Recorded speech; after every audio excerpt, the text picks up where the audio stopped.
പാലക്കുന്ന് കരിപ്പോടി ശ്രീ തിരൂർ മുച്ചിലോട്ട് ഭഗവതി ക്ഷേത്രത്തിൽ അടുത്ത വർഷം നടക്കുന്ന പെരിങ്കളിയാട്ട മഹോത്സവത്തിനുള്ള ധനശേഖരണം തുടങ്ങി. കെ നീലകണ്ഠൻ MLA ധനസമാഹരണം ഉദ്ഘാടനം ചെയ്തു.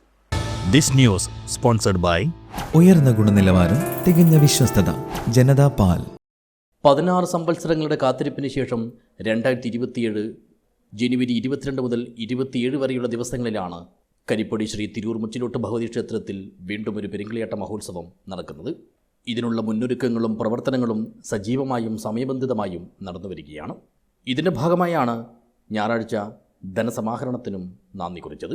ക്ഷേത്രം അന്തിത്തിരിയൻ ഭദ്രദീപം തെളിയിച്ച് ചടങ്ങിന് തുടക്കം കുറിച്ചു. തുടർന്ന് ആഘോഷ കമ്മിറ്റി ചെയർമാൻ കോടോത്ത് വേണുരാജ നമ്പ്യാരുടെ അധ്യക്ഷതയിൽ കെ നീലകണ്ഠൻ MLA ധനസമാഹരണം ഉദ്ഘാടനം ചെയ്തു.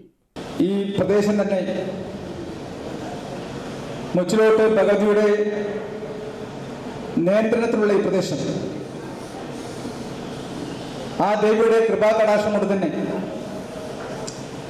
ആ ദേവിയിൽ വിശ്വാസമർപ്പിക്കുന്ന നിങ്ങളുടെ പ്രാർത്ഥന കൊണ്ട് തന്നെ ഈ പെരിങ്കളിയാട്ട മഹോത്സവം നടത്താൻ നമുക്ക് കഴിയും. അതിനെ സഹായിക്കാനുള്ള, സ്വമനസാലെ സഹായിക്കാനുള്ള ഒരുപാട് ഭക്തജനങ്ങൾ ഈ പ്രദേശത്തുണ്ട് എന്ന് പറയാൻ ഞാൻ ആഗ്രഹിക്കുകയാണ്.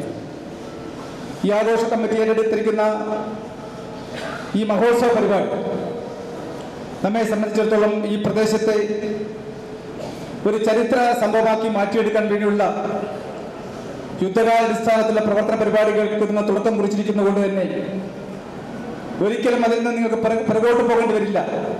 മഹോത്സവ ചെലവിലേക്കായി കോടോത്ത് തറവാട് വകയായുള്ള സംഭാവന ഇതേ വേദിയിൽ വെച്ച് ആഘോഷ കമ്മിറ്റിക്ക് കൈമാറി. വർക്കിംഗ് ചെയർമാൻമാരായ കെ അമ്പുഞ്ഞെക്ലി, Raghunathan master, general convener VV Krishnan master, treasurer Thampan Chedikkunnu, ക്ഷേത്രം സ്ഥാനികർ KVS ബാലകൃഷ്ണൻ മാസ്റ്റർ എന്നിവർ ആശംസകൾ നേർന്നു.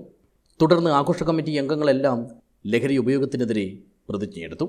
ചടങ്ങിൽ സാമ്പത്തിക കമ്മിറ്റി ചെയർമാൻ രാജശേഖരൻ സ്വാഗതവും സാമ്പത്തിക കമ്മിറ്റി കൺവീനർ ജഗൻ പാലക്കുന്ന് നന്ദിയും പറഞ്ഞു. News bureau, Uduma.